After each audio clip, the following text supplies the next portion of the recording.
Friends, IndusInd bank अभी जिस भाव पर ट्रेड कर रहा है उस लिहाज से अगर हम दिसंबर क्वार्टर के रिजल्ट की बात करें तो ये नतीजे बहुत ही अच्छे दिखाई दे रहे हैं। और इसके अलावा HDFC bank, Kotak Mahindra bank, बंधन बैंक ने जो रिटेल बैंकिंग में वीक परफॉर्मेंस दिखाया था उसके मुकाबले इंडसइंड बैंक बहुत ही अच्छा परफॉर्मेंस दिखा रही है, तो ये भी बहुत ही पॉजिटिव बात है। और इसके अलावा अगर सुप्रीम कोर्ट प्री कोविड वाले NPA डिक्लेयर करने को बोल देती है तो इसके NPA 2.93% यानी कि 3% से अंदर रहते हैं, तो ये भी मुझे बहुत बुरा स्तर नहीं दिखा दे रहा है, यानी कि वहाँ पर भी थोड़ा कंफर्ट आ रहा है दूसरे बैंकों के मुकाबले। जबकि बंधन बैंक के 7% से भी ज़्यादा NPA हो जाते हैं अगर कोविड लेवल की बात करें तो ओवरऑल फ्रेंड्स, इस रिज़ल्ट की बात करें तो पिछले क्वार्टर में 8,731 करोड़ के आसपास की कंपनी रेवेन्यू जनरेट की थी, टोटल इनकम। और इस क्वार्टर में अगर बात करें थर्ड क्वार्टर की तो 8,887 करोड़ के आसपास की रेवेन्यू जनरेट की है, जो कि हल्की सी बढ़त दिखा रहा है। और प्रॉफिट जो पिछले क्वार्टर में 663 करोड़ के आसपास था वो इस क्वार्टर में 830 करोड़ आए, यानी कि क्वार्टर ऑन क्वार्टर प्रॉफिट में बहुत ही अच्छी जंप देखने को मिल रही है।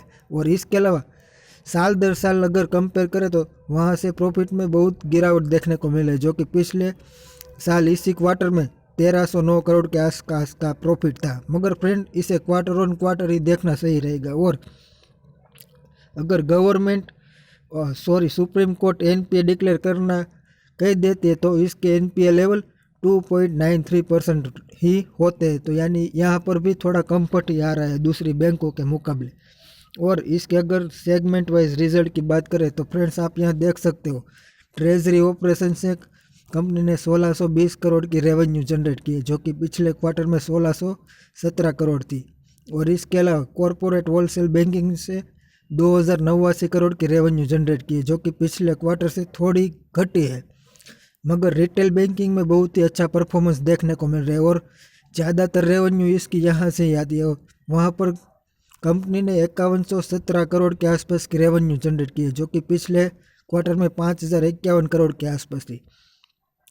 और रिटेल सेगमेंट का प्रॉफिट अगर हम यहाँ देखें तो ट्रेजरी ऑपरेशन से पिछले क्वार्टर के मुकाबले इस क्वार्टर में कम प्रॉफिट जनरेट किया है। कॉरपोरेट होलसेल बैंकिंग की अगर बात करें तो पिछले क्वार्टर में 693 करोड़ के आसपास प्रॉफिट था, वो इस क्वार्टर में दिसंबर में 750 करोड़ के आसपास आए। तो कॉरपोरेट बैंकिंग में कंपनी ने बहुत ही अच्छा परफॉर्मेंस दिखाया। और इसके अलावा रिटेल बैंकिंग की बात करें तो पिछले क्वार्टर में 1757 करोड़ के आसपास का प्रॉफिट था रिटेल बैंकिंग में बैंक का।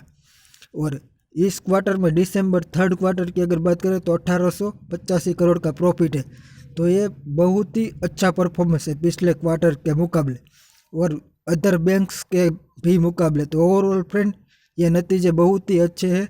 और आज ये रिजल्ट तो बैंक के मार्केट बंद हो जाने के बाद आए, मगर शेयर हमें तेजी करता हुआ दिखाई दे रहा था मार्केट के दौरान। तो फ्रेंड्स, मेरा ये मानना है इसका अंदाज़ा पहले से ही बड़े निवेशकों को आ गया होगा। तो ओवरऑल फ्रेंड्स, ये रिजल्ट बहुत ही अच्छे हैं।